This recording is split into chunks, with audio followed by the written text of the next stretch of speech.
So hello everybody and welcome to this episode of CFO 4.0. A bit of an unusual one in two ways on today's session. So firstly, I actually have two guests within today's session.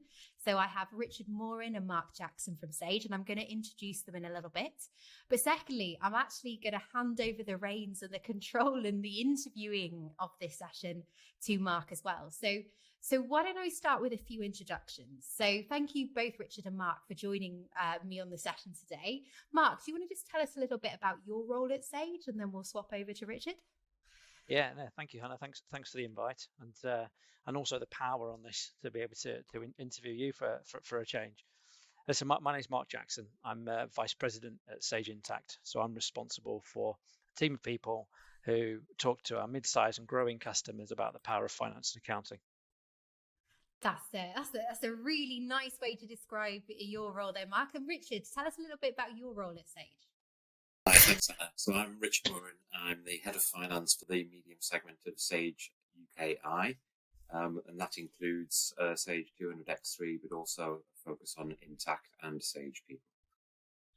Brilliant. So Richard obviously comes very much from a practical, hands-on, if that's the way to describe it, Richard, way of finance. So it's great to have obviously a mix of different viewpoints on today's session. So I'm actually going to hand this session now over to Mark. And Mark, are you able to tell us a little bit about the report that we're going to talk about today? Yeah, no, thank you, Hannah. And nice to have the power all of a sudden. So in terms of the report, so in a similar name to the tag on this webcast, our report is called CFO 4.0. So the report was created off the back of a report that we did last year, CFO 3, which was more about the digital CFO. And really what we looked at this time was a number of different things, how the COVID-19 pandemic had impacted the finance function, how it had impacted the alignment and relationships with other business stakeholders, how the CEO and CFO and finance teams had to change, and what new skill sets needed to be brought into the organization to adapt and be well positioned for the future. And then finally, what digital tools finance leaders needed and what areas they needed to invest in to drive and deliver their jobs effectively and efficiently. So just in terms of the audience that we drew the report from, so it went out in the first quarter of this calendar year, went out to about 1,900 survey respondents, of which about 600-700 were specifically from the UK. They were to finance leaders in organizations with less than 1,000 employees and an annual revenue of at least $50 million. From across industry, but primarily, or the biggest areas were from retail, financial services, healthcare, hospitality, tech, and non-profit. It was a response that there was lots of interesting findings, Hannah, that came out of the report. And obviously, for the rest of this, I was hoping I might be able to ask you guys for some insight and some of your interpretations of that data. Absolutely. So in terms of the personas, because I must admit, I was quite surprised by some of the data that came out of this report generally. But there were three personas, weren't there, that were identified. Do you want to just tell us a little bit about that? Yeah, there were three personas. So I think the concept that came out was there are traditional finance skills, but also non-traditional skills that traditional finance leaders have typically picked up. And as an output from it, we identified three specific roles. The first of those specific roles, or the first of those specific personas, as we called them, was something called the Chief Facilitative Officer. And I'm just getting good at saying that now, Hannah, the Chief Facilitative Officer. The second one was the Chief Fairness Officer, and the third one was the Chief Futures Officer. Each of those different roles come with a different set of characteristics and behaviours that we see from those personas. Perhaps should we take a little deeper dive into each of them? Yeah, I think that'd be great to give some people some context to the report. So I think the chief facilitative officer they're the people that have been the traditional CFO, the traditional purists, but they've changed their focus onto much more future focused things, more strategic and more commercially aligned business advisors. And I guess, from my perspective, having worked with Richard on a daily basis, these are certainly characteristics I see Rich bringing to the table in our business. But maybe, perhaps I can turn the table, Rich, maybe to you, of that chief facilitative officer. Whether that's, what are your thoughts on that? Is that something you can relate to within your role? Absolutely. I think we still have to do the day job. We have to get the accounts out. We have to do all the regular stuff. But actually, I think in part to do with recent circumstances with COVID, with Brexit, with the current crisis and inflation, I would say the chief facilitative officer is almost a CFO plus, because you have to be able to react quickly to things. So, definitely we need to be able to start to describe things possibly in a non-financial way and work more broadly across the business and become that strategic advisor, as you say. The challenge with that one at times is where we do and where we do not necessarily have the right data at our fingertips. And I think one of the challenges we've faced historically is obviously finance systems tended to have fixed closes and take maybe a week after a month end to sort of give data. And I think this is one of the areas that is certainly much needs to be explored a lot more in terms of digitalization and the sort of systems that we're using to enable us to have data at our fingertips, to be more of a strategic advisor and use more real-time data. I reflect, Rich, actually the first meeting you and I had, and I was sort of, coming in to meet the CFO of the business. I was expecting to be, blown away with a number of with numbers and data, and actually we just had a business conversation, right? Yeah, absolutely. The data came down the line, Mm-hmm. The numbers came down the line, but for us it was initially just a business conversation that we had. No, that's absolutely right. I think you've got to understand the context of the business. I think the days when a finance leader can sit in the office and just sort of crunch the numbers and not put any context around them are numbered, to say the least. Yeah.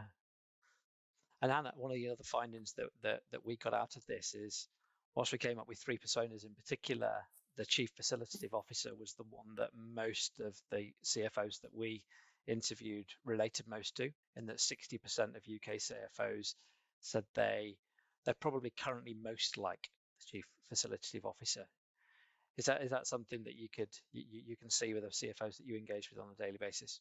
Yeah, oh, absolutely. I think business advisory, being that right hand to the CEO, has always been a key part of what that CFO role should be. But I think also what's super interesting is that certainly in my role, I'm seeing even those smaller businesses, that mid-sized business, they're actually wanting that advisory piece. And that's where this whole part-time CFO role, this fractional CFO role is coming from, which I find really interesting. And it's becoming more and more common. I don't know how much is due to COVID and people wanting an alternate lifestyle. But I'm seeing a lot of it, both in conversations that we're having with customers, and they'll have a fractional CFO or part-time CFO in place, but also through my conversations with CFOs in role, they're telling me that they're working with multiple clients, which is a really interesting concept at that mid-level. And maybe much more strategic, right, and future-focused are the things that we certainly pulled out around the chief facilitative officer. Oh, absolutely. So this role, that these organizations that are having these part-time CFO roles, they will have a finance team in place as well, right? So either they'll have a strong FC or, in place. And so that CFO role is not doing the day-to-day accounting, which is sometimes how that CFO role in mid-sized businesses has been seen historically. It's very much an advisory role to the board and CEO. Or managing director, depending on the size of the organization, for how to use that data, what knowledge that means. So it's almost, in some ways, it's taking away that traditional role of accountant, maybe. Yeah. So there's an interesting dynamic happening, I think. I think perhaps the facilitative officer is perhaps the closest to the traditional CFO. But let's move on to the second one. And the second one was the CFO that we called the Chief Fairness Officer. So the Chief Fairness Officer is somebody that's perhaps defined by their empathy, their focus on people, trying to identify and work with their organization, not just from a commercial perspective, but how are the philanthropic things that they do within society. They might be involved with DEI initiatives, particularly shouldering more of the responsibility of DEI initiatives. And we saw a lot of clearly at the moment a lot of dialogue around the war in Ukraine and purpose with profit. The thing that interests me perhaps the most is that the Chief Fairness Officer was a role that only 26% of the UK-based CFOs that we interviewed could relate to. So again, perhaps Hannah, I'll come to you first this time, if that's okay. The Chief Fairness Officer engagement with DI initiatives, their empathy and focus on people. Is that again something that you see within your community of CFOs?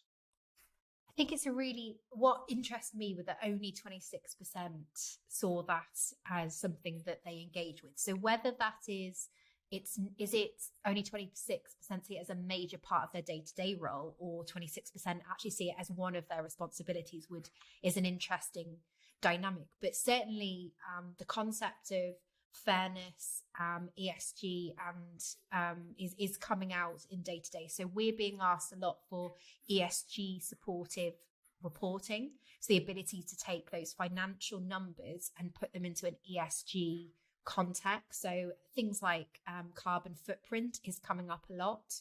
And certainly with the changes that are happening at the moment in terms of reporting standards, we're going to see that roll down from the enterprise level into the smaller, the medium, small and mid-sized market.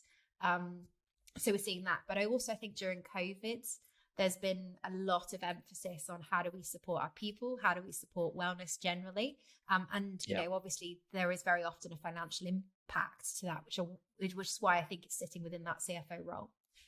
Yeah, thank you, Hannah. Definitely can relate to a lot of that as well. And Rich, from a people perspective, and certainly within your team, you're bringing in a different type of skill, a different type of individual, perhaps with career path or a trajectory that's not been traditional in its purest sense into finance. Absolutely. I think you've got to.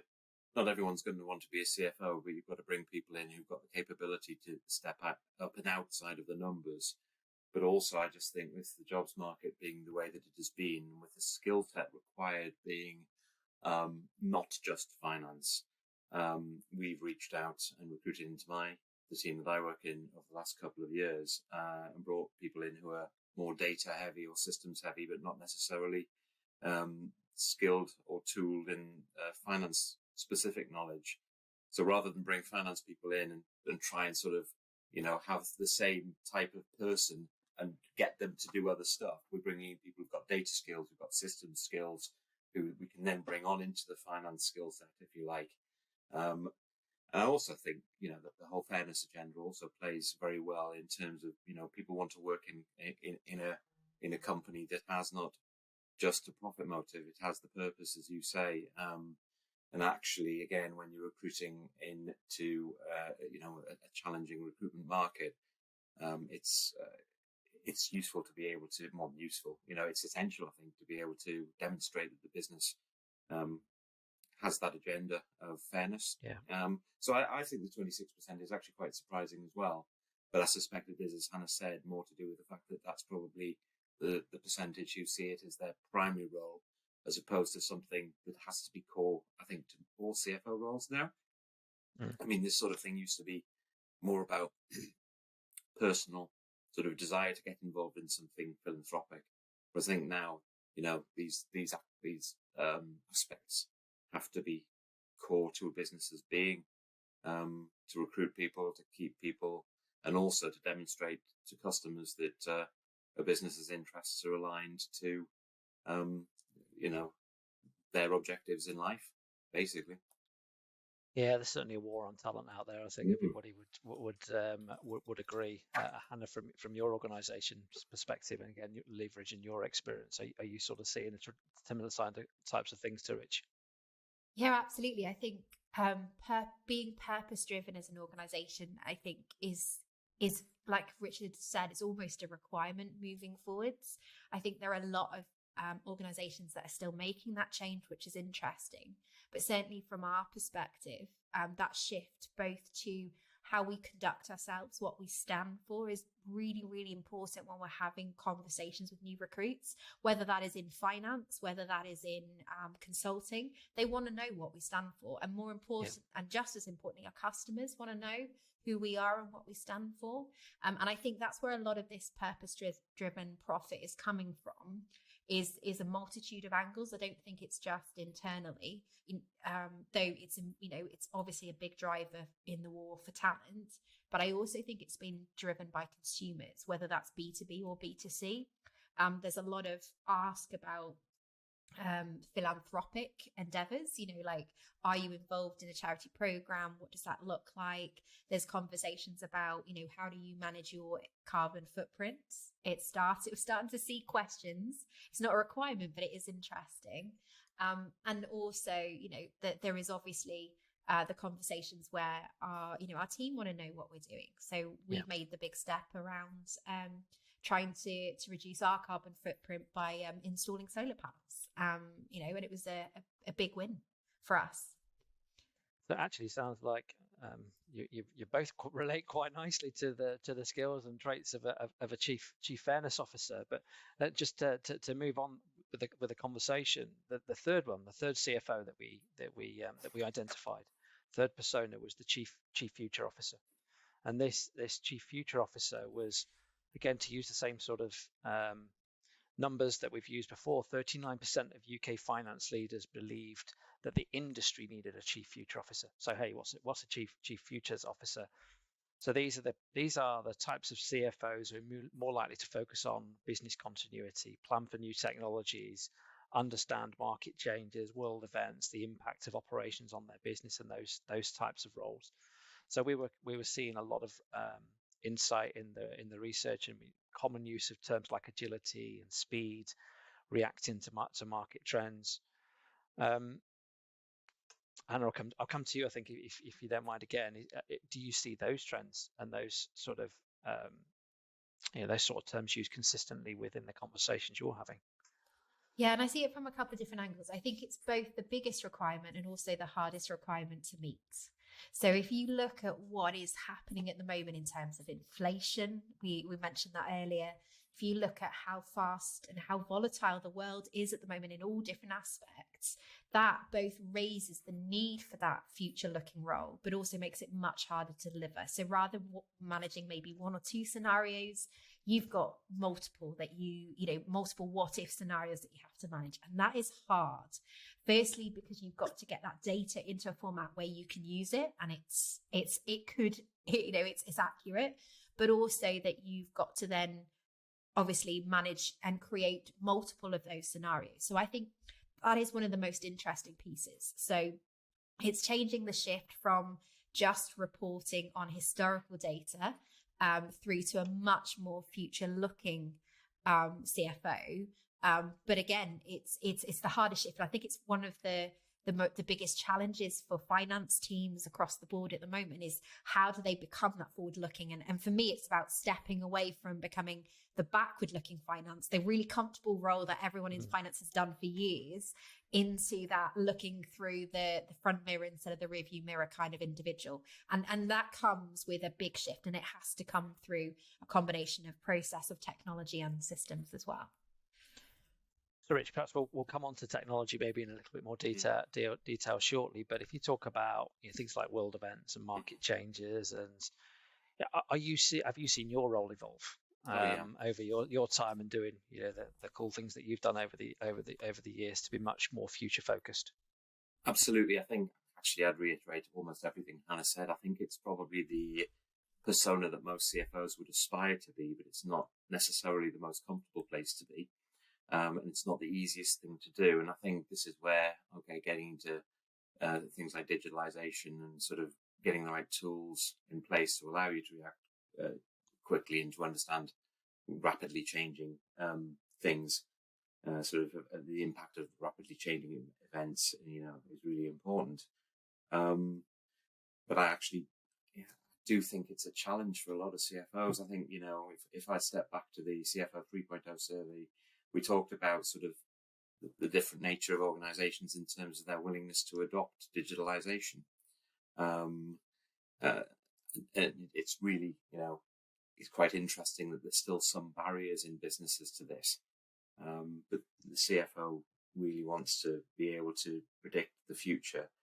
And I think the difference between the the Chief Future Officer and the Chief Facilitative Officer, because we're referred to future in both of the personas, is actually the ability to project much further forward and to be a bit predictive. And again, that's not necessarily the most comfortable place for a finance person to be, because we like to rely on hard data. And as you know, the further out that you project, the harder it becomes, because we obviously didn't foresee COVID. We didn't foresee events of the last sort of 4 or 5 months. And that's had a huge impact. So we need to be able to sort of, as I said, have lots of different scenarios, but be able to react quickly and put something sensible down and have a debate with the business and understand the trends within the business. And I think that's possibly the skill set that a Chief Future Officer needs probably ever more, to be able to actually get out in the business and understand what the business is doing. You alluded to that before, Mark, as well as just talk to the numbers, because projections are just projections. We need to get out and talk to the business. And I think that's something that we're trying to do in our business at the moment. So we're trying to look out sort of beyond the next 12-month budget cycle, which I know we've spent a lot of time recently talking about. But, we need to be able to sort of come up with a few different views, and then be very flexible around those when events change. And we'll move on to technology a bit now, perhaps. Just if you want to think about further down the line, terms like artificial intelligence and machine learning and predictive analytics start to come to mind. And the research identified the fact that UK finance leaders now prioritize digital skills over finance experience. Mm-hmm. We saw a lot of input on things like the metaverse, and AI has been around for some time, but it's now an absolute constant, in that most of the CFOs, the vast majority of the CFOs, mentioned artificial intelligence when it came to those things, to give them a view of the bigger picture, visibility into things that may happen in the future. So, and just moving on to that sort of technology conversation, Hannah, is that you've seen there's different types of technologies being adopted and different types of skill sets being adopted around technology to give those futures officers more of an insight into the future and predictive? I think I feel like it's happening more in the large enterprises than in the mid and the small, personally, in that I think a lot of traditional finance teams don't have those skills, right? So I think there's a whole piece about upskilling the existing teams, because their roles are changing. So the days of having a sales ledger clerk, a purchase ledger clerk, and those individual roles just entering data on a system is going to disappear in the not too distant future, because of the great technology we have. So we have OCR scanning, we have, like you said, AI to identify mispostings and to help with reconciliations. We have all that great technology. And what is really exciting for me, I think, is that is no longer the realms of the large enterprise. That is starting to come into the mid-market and small market. So it's more accessible and available to the everyday finance function than it has been historically. So for me, that's really exciting. But what I think, certainly those that have been in I think new generation coming up are more digitally literate, if I can say that. But I think there is a piece about how CFOs are investing in their existing teams and what skills they are doing. Because I see a real need for finance team members that are comfortable with implementations, that have done them before. And unless, implementing a finance system, it can be or used to be a once in a lifetime event that you would just do once and then it'd be in for years. But the ongoing process engineering, the ongoing development of systems and implementing new process improvements, that should be part of everyday finance life. So Richard, from a practitioner's perspective then, and considering technologies, investing in digital skills and technologies within your team in particular, you got any experience or wisdom you can share? We've definitely we've started to use some machine learning sort of in terms of our processes to try and sort of understand where some of the inefficiencies are and to close some gaps and make the activities more efficient. I think one of the other interesting things that we've been rolling out over the last 6-12 months is innovation training for all of the members of the finance team. Now, innovation for finance, I think historically members of the finance team would almost expect a system to be delivered to them that was developed, as opposed to be part of the conversation. And I think it's a really interesting one that we're actually starting to get involved. And it's quite challenging for finance people, because we like facts and figures. We like definitive. We almost, when we get involved in the conversation, we almost want to predict the answer before we even start having the conversation. But actually, I think there's, to be honest, there's definitely a place to expand in this area. I think there's more work to be done. But I think changing the mindsets of people who work in a finance function to be more innovative, to be more flexible, to sort of challenge the processes and the activities that they're doing now, and then see how technology can complement that. We're definitely doing a lot more work on that at the moment. And I think some of the work that we do in the background, Mark, in terms of some of the data points we're looking at in our business, we're looking at KPIs which you wouldn't historically have seen as normal finance outputs. They're very much more linked to the operational capabilities of the business.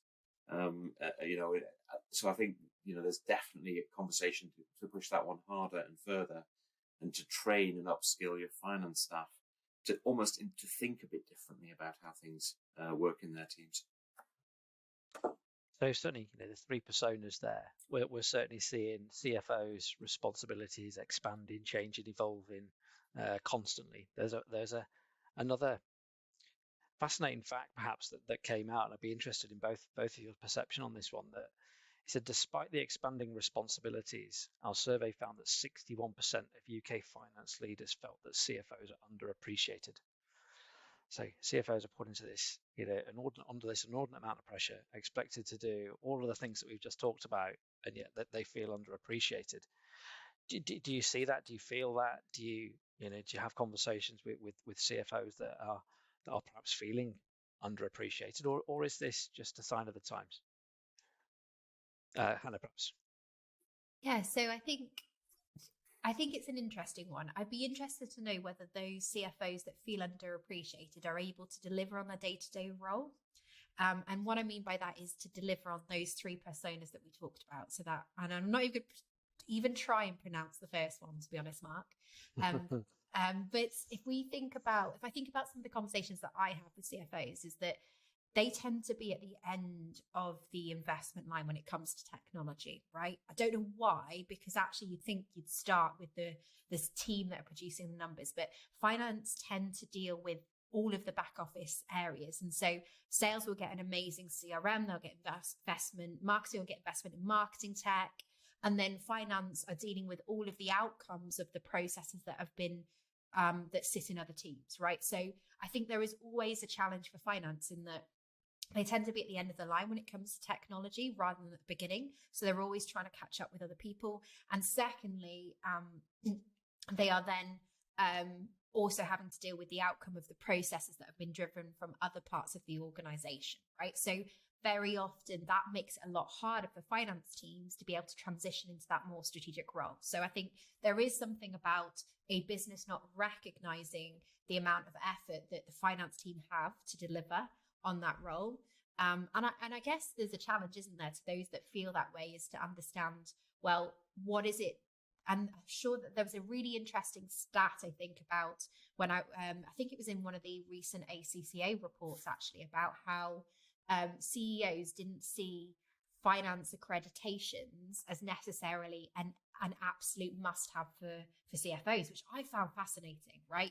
You think they obviously expect to have that skill and that capability within the finance team somewhere, but not for the CFO, which I think personally says a lot about that CFO role.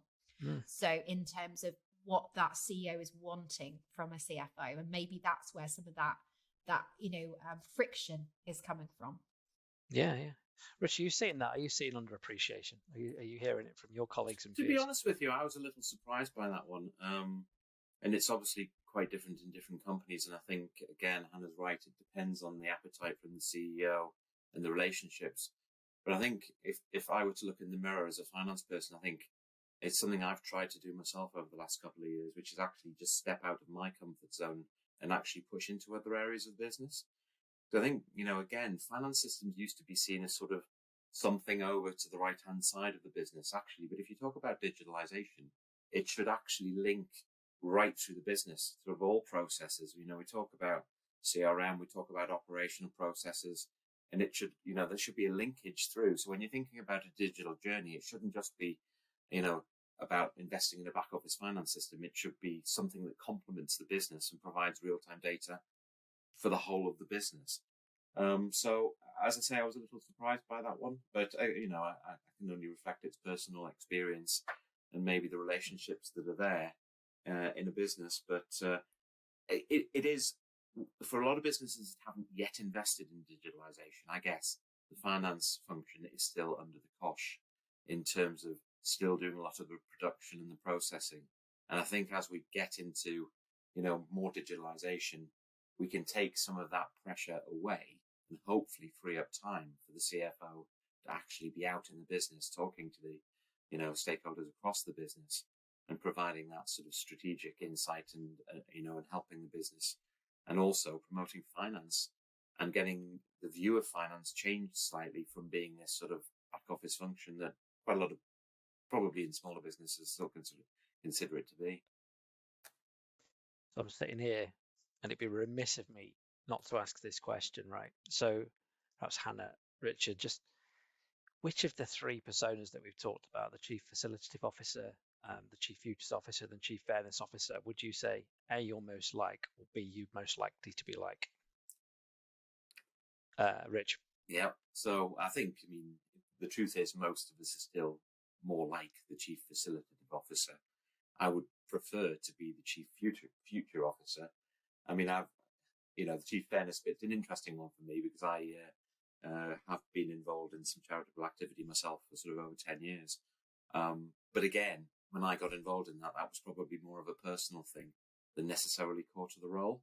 But certainly Chief Future Officer, but obviously with the tools and the data availability that is still a work in progress in most businesses.